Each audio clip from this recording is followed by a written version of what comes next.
এই পরীক্ষাটায় যেই আল্লাহর বান্দা উত্তীর্ণ হতে পারবে সে সফল, আর যে উত্তীর্ণ হতে পারবে না সে ব্যর্থ। ফিতনা এটা দুই প্রকার। একটি হচ্ছে খাস ফিতনা, সেটি আল্লাহ তাআলা বান্দাদেরকে পরীক্ষা করার উদ্দেশ্যে তার ব্যক্তিগত জীবনে, অর্থাৎ বান্দার ব্যক্তিগত জীবনে বিপদ আপদ দিয়ে আল্লাহ তাআলা পরীক্ষা করে থাকেন, এটা একটা ফিতনা। যেমন আল্লাহ তাআলা বলেছেন, ওয়ালা নাবলুওয়ান্নাকুম বিশাইইম মিনাল খাউফ ওয়াল জু' ওয়া নাকসিম মিনাল আমওয়ালি ওয়াল আনফুসি ওয়াস সামারাত ওয়া বাশশিরিস সাবিরিন। আল্লাহ তাআলা বলছেন যে আর আমরা অবশ্যই তোমাদেরকে পরীক্ষা করব। কি দ্বারা পরীক্ষা করব? খাউফ, ভয় দ্বারা পরীক্ষা করব। এরপরে জু' অর্থাৎ পেটের ক্ষুধা দ্বারা পরীক্ষা করব।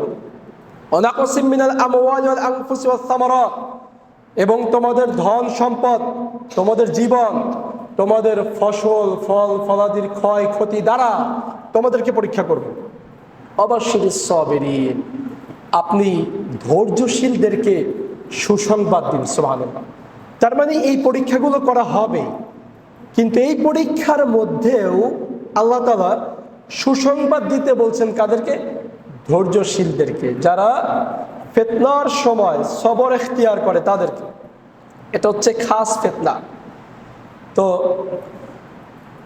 ইমাম ইবনে কাসির রাহিমাহুল্লাহ তিনি বলেন, আল্লাহ তাআলা বান্দাদেরকে কখনো কখনো সুখ শান্তি দ্বারা পরীক্ষা করেন। কি দ্বারা পরীক্ষা করে? সুখ শান্তি দ্বারা।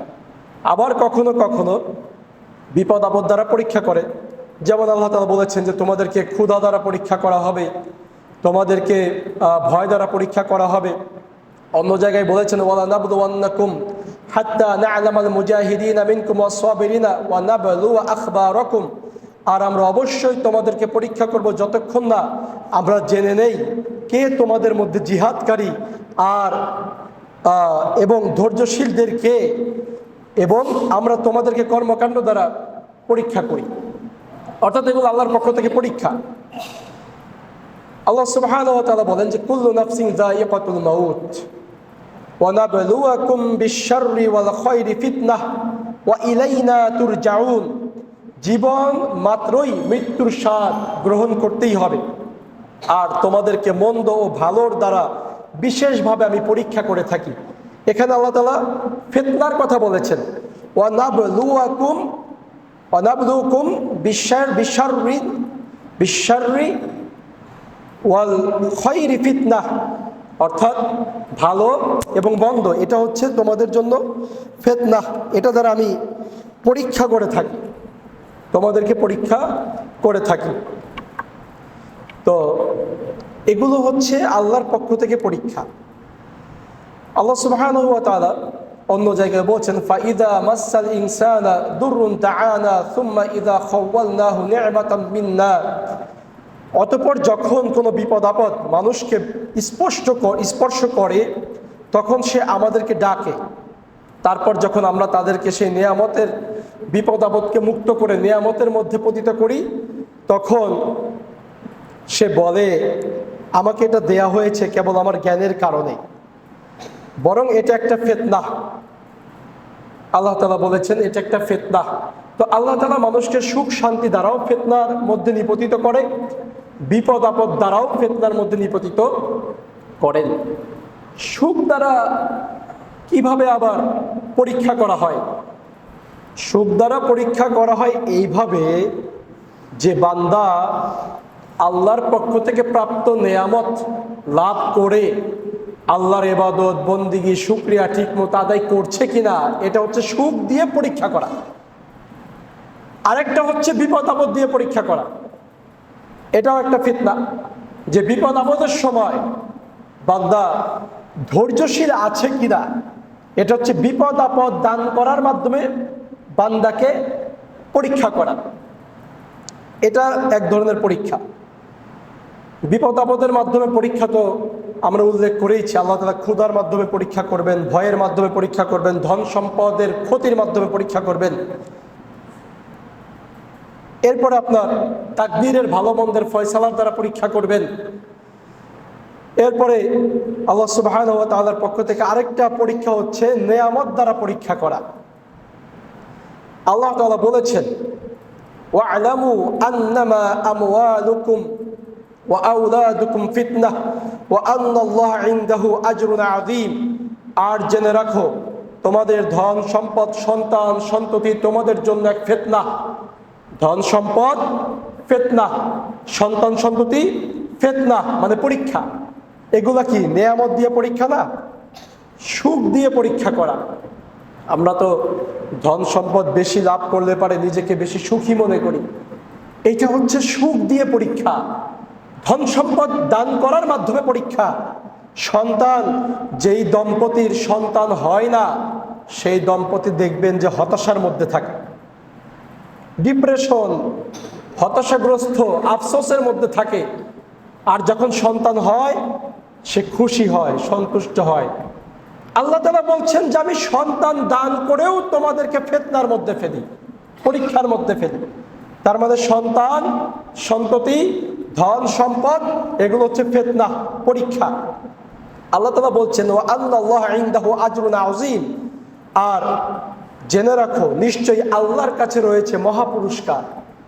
যারা এই ধন সম্পদ আর সন্তান সন্ততি লাভ করার পরেও এই পরীক্ষায় উত্তীর্ণ হবে, বিপথগামী হবে না, তাদের জন্য আল্লাহর কাছে রয়েছে উত্তম পুরস্কার। এরপরে আল্লাহ সুবহানাহু ওয়া তাআলা বান্দাকে অনেক কিছুর আকর্ষণ দ্বারা ফিতনার মধ্যে ফেলেন, অনেক কিছুর আকর্ষণের মাধ্যমে ফিতনা। যেমন আল্লাহ তাআলা বলেছেন, যুয়্যিনা লিন-নাসি হুব্বুশ শাহাওয়াতি মিনান নিসা ওয়াল বানিন ওয়াল কানাতিরিল মুকানতারাতি মিনাদ যাহাবি ওয়াল ফিদ্দাতি ওয়াল খায়লিল মুসাওওয়ামাতি ওয়াল আনআমি ওয়াল হারথ। তোমাদের জন্য সুশোভিত করা হয়েছে, সৌন্দর্যমণ্ডিত করা হয়েছে তোমাদের জন্য নারীদেরকে, স্বর্ণ রৌপ্যকে, বাছাই করা ঘোড়া গবাদি পশুকে, ক্ষেত খামারের প্রতি তোমাদেরকে আসক্তি দান করা হয়েছে। এ সমস্ত কিছুই হচ্ছে দুনিয়ার ভোগের বস্তু। এগুলোর দ্বারাও আল্লাহ তাআলা বান্দাকে পরীক্ষা নিয়ে থাকেন। এগুলো বান্দার পরীক্ষার বড় বড় এক একটি কারণ। আমরা তো স্বর্ণ রৌপ্য লাভ করলে তো বেশি সন্তুষ্ট হই। বর্তমানে স্বর্ণের যে দাম, স্বর্ণ যে লাভ করেছে সে অত্যন্ত খুশি হয়। যার কাছে এখন 5 ভরি স্বর্ণ আছে তাকে আর পায় কে? সে তো মনে করেন যে মহা সুখী। কিন্তু এই স্বর্ণের দ্বারা ফিতনা, পরীক্ষা করা হবে। যার কাছে 7.5 ভরি স্বর্ণ আছে তাকে এই 7.5 ভরি দ্বারা পরীক্ষা করা হবে সে এই স্বর্ণের যাকাত ঠিকমতো আদায় করে কিনা। এটাও কিন্তু ফিতনা। প্রিয় ভাইরা, আমরা এখন এই ফিতনার মধ্যেই নিপতিত আছি। আমাদের গোটা জীবন আচরণই ফিতনার মধ্যে এখন নিপতিত হয়ে আছে। এরপর আল্লাহ সুবহানাহু ওয়া তাআলা আমাদেরকে সংশয়ের মাধ্যমে পরীক্ষা করেন। সংশয় কি? সংশয় হচ্ছে মারাত্মক ধরনের দুর্যোগ, মারাত্মক ধরনের বিপদ। যেই বিপদে দুর্বল ঈমানদার ব্যক্তিরা অনেক সময় ঈমানকে হারিয়ে ফেলে। এই ধরনের সংশয় দ্বারাও পরীক্ষা করা হয়। এরপরে 2 নম্বর ফিতনা। এতক্ষণ আলোচনা করলাম 1 নম্বর ফিতনা নিয়ে, সেটা হচ্ছে আল্লাহর পক্ষ থেকে বান্দার জন্য ফিতনা। 2 নম্বর ফিতনা হচ্ছে আম ফিতনা, অর্থাৎ সাধারণ ফিতনা। সাধারণ ফিতনা কি? যেই ফিতনা গোটা উম্মতকে, গোটা মানব জাতিকে গ্রাস করে ফেলে, এই ফিতনা। যেমন এই ফিতনার মধ্যে রয়েছে আপনার এই পরীক্ষা। এটা একটা পরীক্ষা যা গোটা উম্মতকে গ্রাস করে ফেলে। এই পরীক্ষার মধ্যে রয়েছে পাপাচার, যা বান্দার দ্বারা সংগঠিত হয়। এতক্ষণ তো পরীক্ষার কথা বললাম, ফিতনার কথা বললাম, বিপর্যয়ের কথা বললাম, যেগুলো আল্লাহর পক্ষ থেকে বান্দাকে দেওয়া হয়। আর এখন যে ফিতনা পরীক্ষা নিয়ে আমরা আলোচনা করছি সেটা হচ্ছে বান্দার নিজের থেকে তৈরি করা ফিতনা। বান্দার নিজের থেকে তৈরি করা ফিতনা কি? বান্দার নিজের দ্বারা সংগঠিত পাপাচার, গুনাহের কাজ, এটা ফিতনা। অশ্লীলতা ফিতনা, জিনা ব্যভিচার ফিতনা, মাদকতা নেশাগ্রস্ততা ফিতনা, এগুলো বান্দার নিজের থেকে তৈরি করা ফিতনা। এরপরে আপনার সমাজের মধ্যে খুন, ধর্ষণ, আত্মহত্যা, এগুলো সব এক একটা ফিতনা যা মানুষ নিজের থেকে তৈরি করে, মানুষের নিজের হাতের তৈরি করা ফিতনা। দলে দলে বিভক্ত হওয়া, ইসলাম থেকে বের হয়ে যাওয়া, ইসলামের গণ্ডি থেকে মানুষকে বের করে নিয়ে আসা, ইসলামের বাইরে অনইসলামিক দাওয়াত প্রদান করা, এগুলো সব মানুষের হাতের তৈরি করা ফিতনা। এই ফিতনার মধ্যে এখন আপনি আমি গোটা মানব জাতি নিপতিত। তো মানুষের জন্য সাধারণ যে ফিতনা রয়েছে, একটা হচ্ছে মানুষ নিজে তৈরি করবে, আরেকটা হচ্ছে যেই পরীক্ষার মধ্যে সমস্ত উম্মত যেই পরীক্ষার মধ্যে নিপতিত হয়ে যাবে, সেটা কি? মুহাম্মদ রাসূলুল্লাহ সাল্লাল্লাহু আলাইহি ওয়াসাল্লামের পৃথিবী থেকে বিদায় নেওয়া। এটাও আপনার আমার জন্য একটা পরীক্ষা, কারণ তার বিদায় নেওয়া মানেই হচ্ছে কিয়ামত তাড়াতাড়ি চলে আসা। সাহাবা ইকরামের যুগ পার হয়ে যাওয়া, সেটাও আপনার আমার জন্য ফিতনা, বিপর্যয়। কেন বিপর্যয়? কারণ তাদের যুগটা ছিল স্বর্ণের যুগ, সেই স্বর্ণের যুগ আমাদের থেকে চলে গেছে, স্বর্ণের যুগ আর নাই। এখন আমরা যেই যুগের মধ্যে আছি, এটা হচ্ছে ফিতনার যুগ। আমরা সকাল থেকে নিয়ে আবার পরের দিন সকাল পর্যন্ত এই গোটা সময় ফিতনার মধ্যে কাটাচ্ছি। আপনি আপনার চতুর্দিকে লক্ষ্য করেন, ফিতনা, ফিতনা দ্বারা আপনি আমি বেষ্টিত আছি, নিপতিত আছি। যেমন বর্তমান ফিতনার মধ্যে বড় ধরনের আরেকটি ফিতনা হচ্ছে মোবাইল ফোনের ফিতনা, ইলেকট্রিক মিডিয়া, প্রিন্ট মিডিয়ার ফিতনা, সোশ্যাল মিডিয়ার ফিতনা। এই ফিতনা আমাদেরকে গ্রাস করে ফেলেছে। শুধুমাত্র যুবক শ্রেণী নয়, বরং যুবক শ্রেণীর পাশাপাশি আবার বৃদ্ধ বনিতা সকলকেই এই ফিতনা গ্রাস করে ফেলেছে।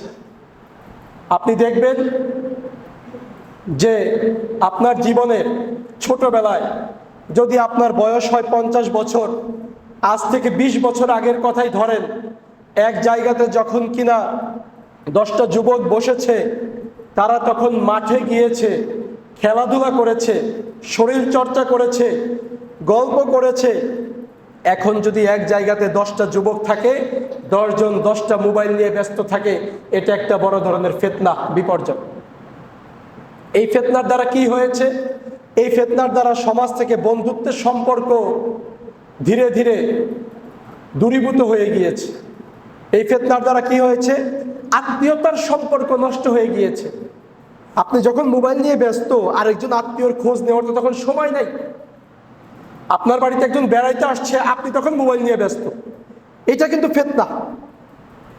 এরকম হচ্ছে কিনা? এখন আপনার বাড়িতে বেড়াইতে আসছে, আপনি মোবাইল নিয়ে ব্যস্ত, আপনি ইউটিউব ফেসবুক নিয়ে ব্যস্ত, আপনি কোথাও বেড়াতে গিয়েছেন, আপনি মোবাইল নিয়ে ব্যস্ত, হাসপাতালে রুগী আত্মীয় রুগীকে দেখতে গিয়েছেন, আপনি মোবাইল নিয়ে ব্যস্ত, একটা অ্যাক্সিডেন্ট হয়েছে রাস্তায়, আপনি মানুষকে সাহায্য করার বিপরীতে আপনি মোবাইল নিয়ে ব্যস্ত। এটা কি ফিতনা না? এটা একটা বড় ধরনের ফিতনা। আমরা কয়েকদিন আগেও দেখেছি আমাদের গোয়ালন্দ ঘাটে বাস অ্যাক্সিডেন্ট হয়েছে, বাস পানির মধ্যে, নদীর মধ্যে পড়ে গেছে, সবাই জানে। আপনি ওই ভিডিওতেও দেখবেন যারা সাংবাদিক রয়েছে, সাংবাদিকতার পেশাই হচ্ছে সে ভিডিও করবে, নিউজ প্রিন্ট করবে, লিখবে। কিন্তু আপনি দেখবেন মানুষ সাহায্য করার বদৌলতে অসংখ্য মানুষ, অগণিত মানুষ তারা মোবাইল ফোন বের করে আগে ভিডিও করতেছে। আর ওই সময় ভিডিওর চাইতে তার সাহায্যটা জরুরি বেশি। ভিডিও করাতে কি হয়েছে? 2টা মানুষ বেশি উদ্ধার হয়েছে? হয় নাই। আপনি ভিডিও করেছেন, প্রচার করেছেন, মানুষ জেনেছে, কিন্তু 2টা মানুষ কি বেশি উদ্ধার হয়েছে? হয় নাই। কুমিল্লাতে অ্যাক্সিডেন্ট হয়েছে, বাস অ্যাক্সিডেন্ট, মানুষ দৌড়িয়ে আরেকজনকে হসপিটালে নিয়ে যাওয়ার বিপরীতে মোবাইল ফোন বের করে রেখে দিয়েছে। এটা হচ্ছে ফিতনা। মানুষকে সাহায্য সহযোগিতা করার বিপরীতে মোবাইলের আসক্তি, মানুষের নিকটে প্রচার করার আসক্তি, মানুষকে দেখানোর আসক্তি, এই আসক্তির ফিতনায় বর্তমানে আমরা নিপতিত। এটা কিন্তু ফিতনা, এটা একটা বড় ধরনের ফিতনা। স্বামী স্ত্রীর সম্পর্কগুলো নষ্ট হয়ে যাচ্ছে কেন? মোবাইলের ফিতনার কারণে। স্বামী একটা মোবাইল নিয়ে ব্যস্ত, স্ত্রী আরেকটা মোবাইল নিয়ে ব্যস্ত। স্বামী একটা ভিডিও দেখছে, স্ত্রী আরেকটা ভিডিও দেখছে। কে কার আগে কত বেশি ভাইরাল নিউজ দেখবে, জানবে, সেই প্রতিযোগিতায় ব্যস্ত। এটা একটা ফিতনা, এটা একটা ফিতনা। আর আমাদের যুবক শ্রেণী যারা আছে, এরা তো মোবাইলের ফিতনায় পুরোপুরি হাবুডুবু খাচ্ছে। জায়গায় জায়গায়, দোকানপাট, মোড়ে মোড়ে, যে কোনো জায়গায় গেমস খেলা, ভিডিও দেখা, মোবাইলের মাধ্যমে অশ্লীলতা চর্চা করা, এই সমস্ত কিছুর দ্বারা আজকে যুব সমাজ আসক্তিযুক্ত হয়ে গেছে। এটা ফিতনা, এটা বড় ধরনের ফিতনা প্রিয় ভাইরা। এটা তো গেল আমাদের সামাজিক ফিতনা। এবার আমাদের ধর্মীয় অঙ্গনের ফিতনাটা একটু দেখি। মানুষ ইসলাম থেকে দলে দলে বিভক্ত হয়ে যাচ্ছে। এটা হচ্ছে ধর্মীয় অঙ্গনের ফিতনা। কেউ নিজেদেরকে বলতেছে আশারি, কেউ মাতুরিদি, কেউ চিশতি, কেউ কাদরি, কেউ নকশবন্দি, কেউ মুজাদ্দিদি, কেউ সরওয়ার্দি, কেউ রাফেজি। এটা একটা ফিতনা, এবং এই ফিতনার মধ্যে গোটা সমাজ আজকে হাবুডুবু খাচ্ছে। এটা মারাত্মক ধরনের ফিতনা। এই ফিতনা এতটাই বেশি বৃদ্ধি পেয়েছে, দেখেন এই ধর্মীয় অঙ্গনের ফিতনা কত মারাত্মক আকারে বৃদ্ধি পেয়েছে। রাফেজি শিয়া নেতা খমিনি মারা গিয়েছে, তার জানাজা ইরানে হয়ও নাই, বাংলাদেশের ঢাকা বিশ্ববিদ্যালয় এর অঙ্গনে গায়েবানা জানাজা পড়ে ফেলছে। এটা একটা ফিতনা, এটা ধর্মীয় অঙ্গনের ফিতনা, ধর্মীয় জ্ঞানের অভাব, ধর্মীয় জ্ঞানহীনতার ফিতনা। রাফেজি শিয়া নেতা খমিনি, সে কি রাফেজি শিয়া? রাফেজি শিয়া মুসলিম নয়, রাফেজি শিয়া মুসলিম নয়। যে কিনা আয়েশা রাদিয়াল্লাহু আনহাকে গালি দিবে, সাহাবা ইকরামকে গালি দিবে, আলী রাদিয়াল্লাহু আনহুকে আল্লাহর আসনে বসাবে, যে কিনা এই কোরআনকে পরিপূর্ণ মনে করবে না, জিবরিল আলাইহিস সালামকে গালি দিবে, আবু বকর ওমর রাদিয়াল্লাহু আনহু, ওসমান রাদিয়াল্লাহু আনহুকে গালি দিবে, সেই ব্যক্তি মুরতাদ, সেই ব্যক্তি কাফের, সেই ব্যক্তি কখনো ঈমানদার নয়। কিন্তু আপনি আমি মনে করছি ইসলামিক বৈপ্লবিক নেতা রাফেজি শিয়া, তাদেরকে আমরা মুসলিম মনে করছি, আসলে তারা মুসলিম নয়। কিন্তু ওই ব্যক্তির গায়েবানা জানাজা বাংলাদেশে পড়তেছে যখন ইরানের জানাজাই হয়নি। এটা হচ্ছে ধর্মীয় জ্ঞানহীনতার ফিতনা, যেই ফিতনা আমাদেরকে আজকে আগ্রাসন করে ফেলেছে। প্রিয় ভাইরা, এইরকম ফিতনা আপনার আমার চারপাশে অভাব নাই। মুসলিমদের দায়িত্ব ছিল, কর্তব্য ছিল এক আল্লাহর ইবাদত করা, সেই জায়গাতে তারা মাজার বানিয়ে মাজারের সেজদা দিচ্ছে। এটা ফিতনা, এটা ফিতনা, এবং সেই দিকে মানুষদেরকে আহ্বান জানাচ্ছে। আরেকটা ফিতনা হচ্ছে ধর্মীয় অঙ্গনে, যে কোরআন, শুধু কোরআনকে মানবে, হাদিসকে মানবে না, শুধু কোরআনকে মানবে, হাদিসকে মানবে না। এটা একটা ফিতনা, বড় ধরনের ফিতনা। শুধু কোরআন যদি কেউ মানতে চায়, কোশ্চিনকালে মানতে পারবে না হাদিস ছাড়া। কারণ কোরআনের ব্যাখ্যা হচ্ছে মুহাম্মদ রাসূলুল্লাহ সাল্লাল্লাহু আলাইহি ওয়াসাল্লাম। কোরআনের ব্যাখ্যা করার জন্যই তাকে নাজিল করা হয়েছে। খুলুকুল কোরআন, নবীর চরিত্রই হচ্ছে গোটা কোরআন। আপনাকে বলা হচ্ছে আকিমুস সালাত, সালাত কায়েম করো, ওয়া আতাউজ যাকাত, যাকাত আদায় করো। কিভাবে আদায় করবেন? সালাত কিভাবে আদায় করবেন? সূরা ফাতিহা সালাতে পড়তে হয় কি না? সূরা ফাতিহা কিভাবে পড়ে, কখন পড়ে, এটা সালাতের অংশ কিনা আপনাকে কে জানাবে? হাদিস ছাড়া, নবী সাল্লাল্লাহু আলাইহি ওয়াসাল্লাম ছাড়া আপনাকে কে জানাবে? রুকু কাকে বলে? কোরআনে বলা হয়েছে ওয়ারকাউ ওয়াসজুদু, তোমরা রুকু করো, তোমরা সেজদা করো। রুকু একটা, সেজদা দুইটা, কেন হলো আপনাকে কে জানাবে? রুকু কাকে বলে, কিভাবে রুকু করতে হয়, সেজদা কাকে বলে, কিভাবে সেজদা করতে হয়, কে আপনাকে জানাবে? আপনাকে কে এই বিষয়টা জানাবে? জানাবে মুহাম্মদ রাসূলুল্লাহ সাল্লাল্লাহু আলাইহি ওয়াসাল্লাম। কোরআনের মধ্যে বলা হয়েছে যে ওয়াযাকারা ইসমা রাব্বিহি ফাসাল্লা, যখন তুমি সালাতে দাঁড়াও তখন তোমার রবের নাম নাও। রবের নাম কি? আল্লাহ। আমাদের রবের নাম কি? আল্লাহ। আমরা কি নামাজে দাঁড়ায়া আল্লাহ আল্লাহ আল্লাহ আল্লাহ বলি না? এই আয়াতের আমলটা কি হবে সেটা আপনাকে আমাকে কে জানাবে? জানাবে মুহাম্মদ রাসূলুল্লাহ সাল্লাল্লাহু আলাইহি ওয়াসাল্লাম। কিন্তু আপনি যখন বলবেন যে আমি শুধু কোরআন মানি, আপনাকে বলা হচ্ছে ওয়াতাউজ যাকাত, যাকাত দাও। কিভাবে যাকাত দিবেন? যাকাতের নেসাব কি? যাকাত কার উপরে ফরজ হয়? যাকাত এর সম্পদ কতটুকু হতে হয়? যাকাত কাকে দিতে হয়? যাকাত আপনি বছরে কয়বার দিবেন? ফসলের যাকাত কিভাবে দিবেন? কোন ফসলের যাকাত দিবেন? আপনার বাড়ির যাকাত দিতে হবে কিনা? ব্যবহৃত গাড়ির যাকাত দিতে হবে কিনা?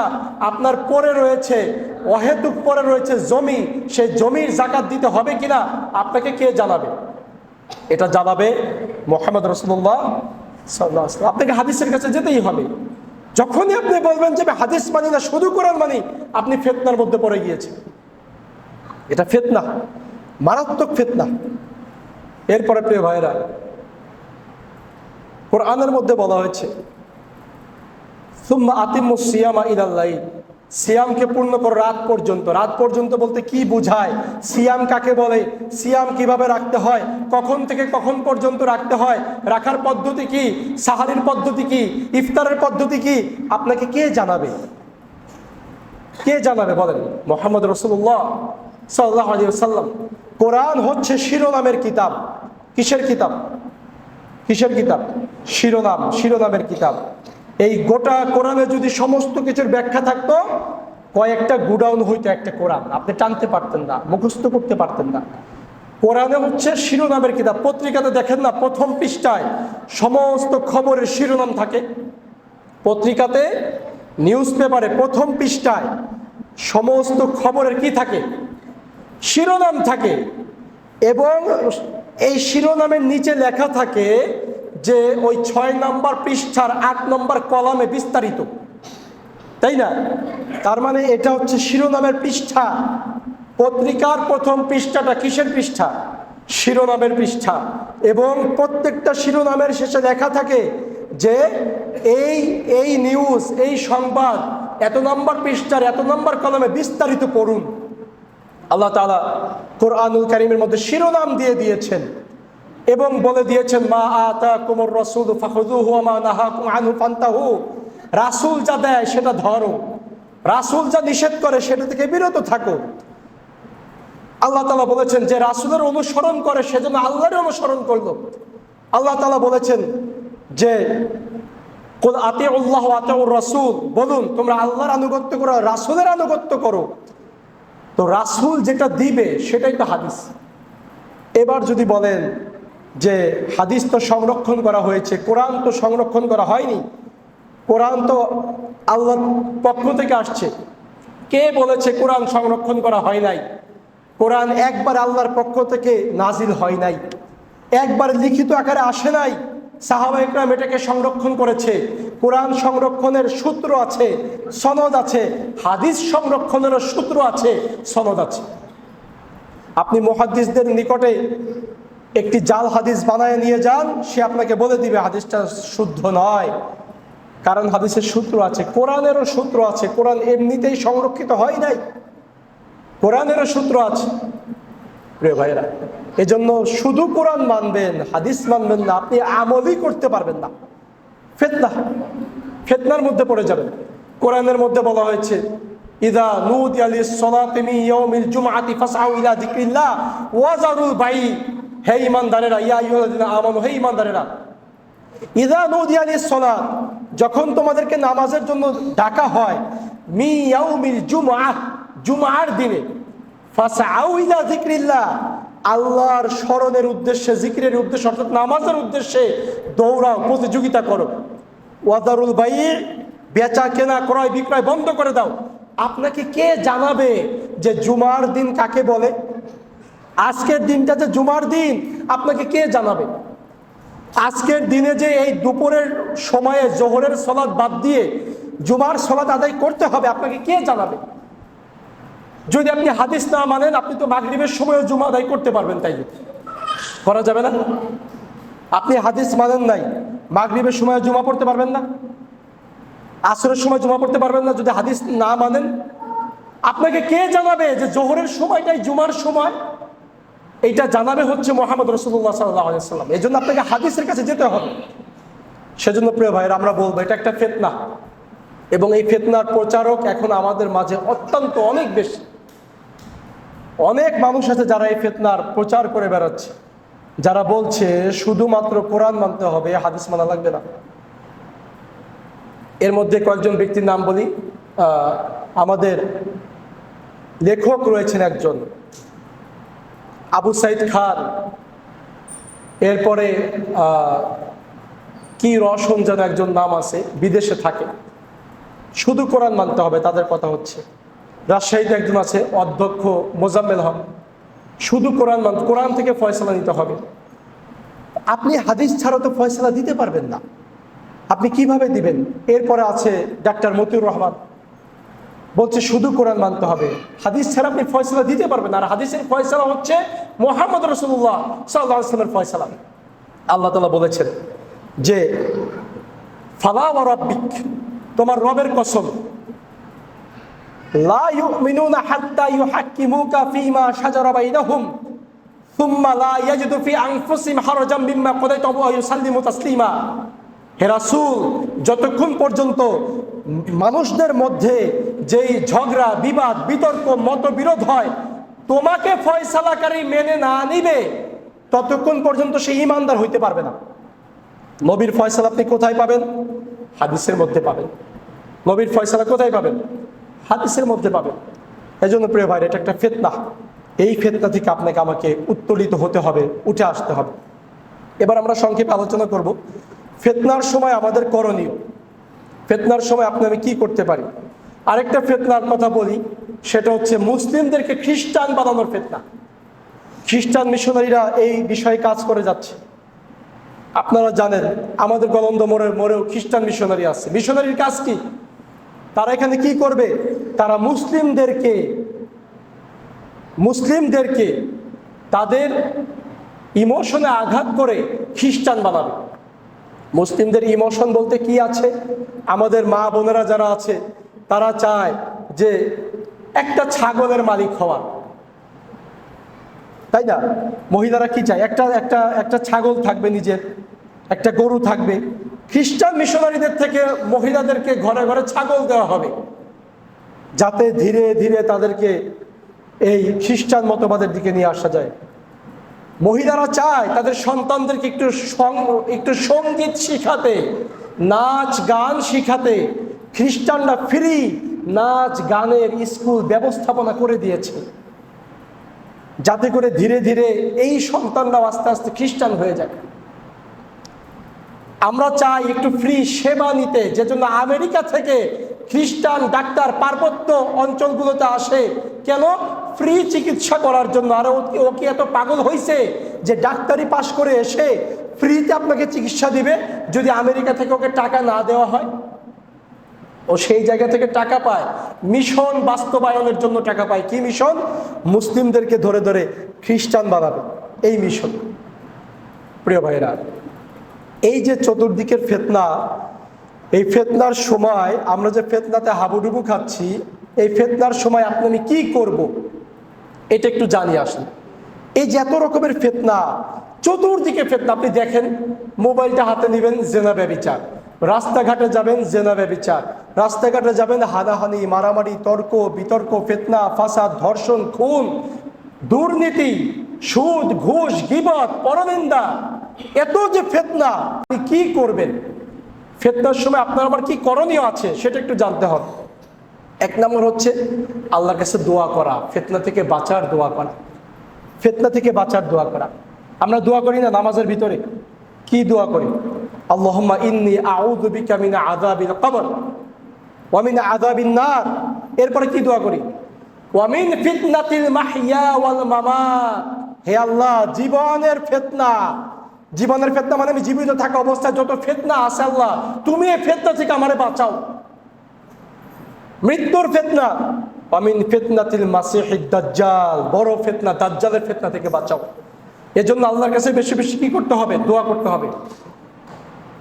মিন ফিতনাতিল মাহইয়া জীবিত থাকার যত ফিতনা আছে, আমার জীবিত অবস্থার যত ফিতনা আছে, আল্লাহ তুমি ফিতনা থেকে আমারে বাঁচাও। আমি ফিতনা থেকে বাঁচতে চাই, কারণ ফিতনায় মানুষের ঈমান চলে যায়, ঈমান দুর্বল হয়ে যায়, ঈমান নড়বড়ে হয়ে যায়, ফিতনায় মানুষ ইসলাম থেকে পর্যন্ত বের হয়ে যায়। এই জন্য আল্লাহর কাছে দোয়া করা, এই দোয়াটা করতে হবে।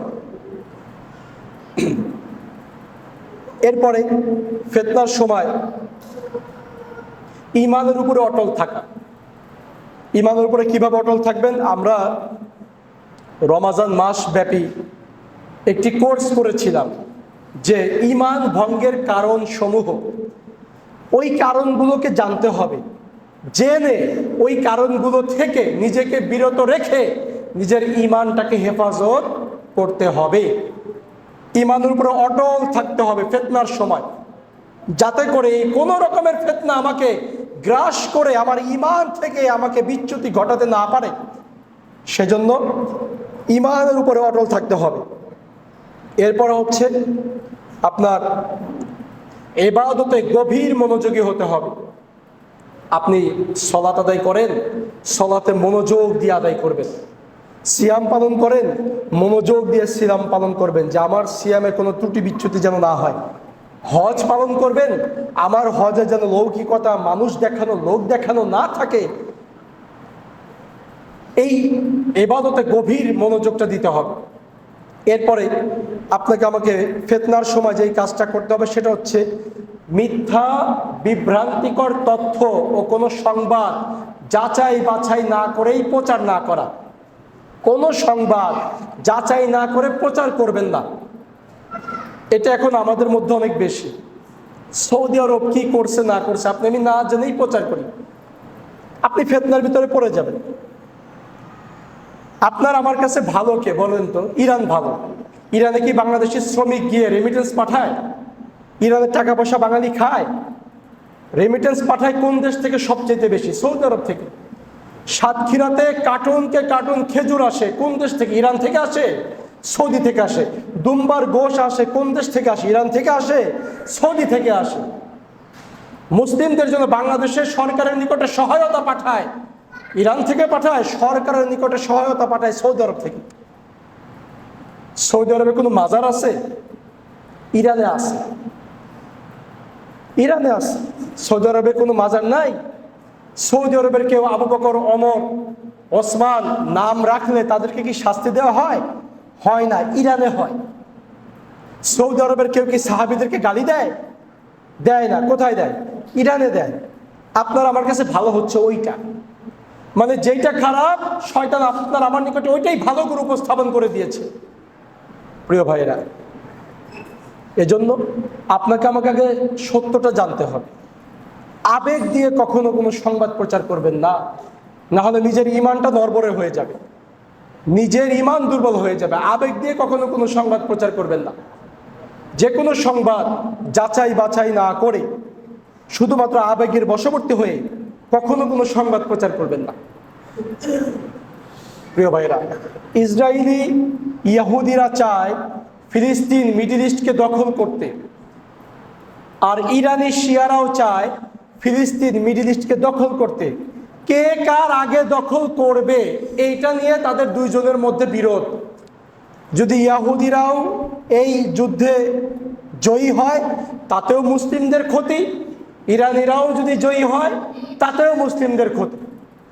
আপনার আমার এই ক্ষেত্রে করণীয় কি? ধৈর্য ধারণ করা, আল্লাহর কাছে দোয়া করা, আল্লাহ যাতে মুসলিমদেরকে হেফাজত করে। এটাই তো করা। আপনি আমি আর কি করতে পারছি? আপনি আমি কি যেতে পারবো যুদ্ধের জন্য? যেতে পারছি না। যেহেতু পারছি না, সেহেতু কোনো সংবাদ আপনার আমার প্রচার করার কোনো প্রয়োজন নেই। আপনি আমি কেন মিথ্যার মধ্যে পড়ে যাব? আপনি আমি কেন সন্দেহের মধ্যে থাকবো? যদি কোনো সংবাদ আমার দ্বারা ভুল হয়, আপনি আমি কেন নিজেকে নিজের রিস্কের মধ্যে রাখবো? এজন্য ফিতনার সময় উচিত হচ্ছে কোনো রকমের সংবাদ যাচাই বাছাই ছাড়া প্রচার না করা। এরপরে ফিতনার সময় যেটি করণীয় সেটি হচ্ছে নিজেরা ঐক্যবদ্ধ থাকার চেষ্টা করা। নিজেরা নিজেদের ইউনিটিতে, নিজেদের গণ্ডির মধ্যে ঐক্যবদ্ধ থাকার চেষ্টা করা। দেখেন, আমরা যেমন জুমার দিনে একসাথে বিভিন্ন মসজিদে সালাত আদায় করি, এই মানুষগুলোই আমরা যদি মনের দিক থেকে মিল থাকি, সমাজে অনেক ক্ষেত্রে ফিতনা বিপর্যয় কমে যাবে। আমরা অনেক বিষয়ে নিজেদের মধ্যে পরামর্শ করে ভালো কিছু ফলাফল লাভ করতে পারবো। কিন্তু আমরা যদি নিজেদের থেকে অনৈক্য সৃষ্টি করি, নিজেদের থেকে দূরে চলে যাই, আরেকজনকে দূরে ঠেলে দেই, তাহলে পরে দেখবেন যে ধীরে ধীরে আমাদের নিজেদের সম্প্রীতি সৌহার্দ্য নষ্ট হয়ে যাচ্ছে এবং আমাদের এই যে ঐক্যবদ্ধ ইবাদত, এই ঐক্যবদ্ধ ইবাদতের বিচ্যুতি ঘটে যাচ্ছে। এজন্য ফিতনার সময় উচিত হচ্ছে নিজেরা ঐক্যবদ্ধ থাকা। এরপরে ফিতনার সময় যেটা করতে হবে সেটা হচ্ছে ধীর স্থিরতা অবলম্বন করা, ধৈর্য ধারণ করা। আল্লাহ তাআলা কি বলেছেন? আল্লাহ তাআলা বলেছেন, আমি তোমাদেরকে নিশ্চয়ই পরীক্ষা করব। কি দ্বারা? ক্ষুধা দ্বারা পরীক্ষা করব, ভয় দ্বারা পরীক্ষা করব, ধন সম্পদের ক্ষতি দ্বারা পরীক্ষা করব। ওয়াবাশশিরিস সাবিরিন, আপনি ধৈর্যশীলদেরকে সুসংবাদ দান করেন। তার মানে ফিতনার সময়, বিপদের সময় আপনাকে আমাকে কি ধারণ করা লাগবে?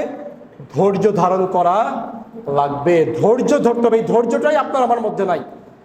আপনার আমার মধ্যে শুধু তাড়াহুড়া, শুধু দ্রুত যে কোনো কাজ সম্পাদন করা। ধৈর্য ধারণ করতে হবে, আর ধৈর্যের ফল সবসময় ভালো হয়। এজন্য ধৈর্য ধারণ করা। এরপরে শেষ কথা বলবো, ফিতনার সময় ঈমানদারদের সঙ্গে বন্ধুত্ব বজায় রাখা। ফিতনার সময় ঈমানদারদের সঙ্গে যত বেশি বন্ধুত্ব বজায় রাখবেন, আপনার ঈমান তত বেশি মজবুত থাকবে। আল্লাহ সুবহানাহু ওয়া তাআলা আমাদেরকে যাবতীয় বিপর্যয়, যাবতীয় পরীক্ষা, যাবতীয় ফিতনা থেকে হেফাজত করুন এবং আমাদেরকে ঈমান অবস্থায় মৃত্যুবরণ করার, ঈমান অবস্থায় জীবিত থাকার তৌফিক দান করুন। আল্লাহুম্মা আমিন। ওয়া আখির দাওয়ানা আনিল হামদুলিল্লাহি রাব্বিল আলামিন।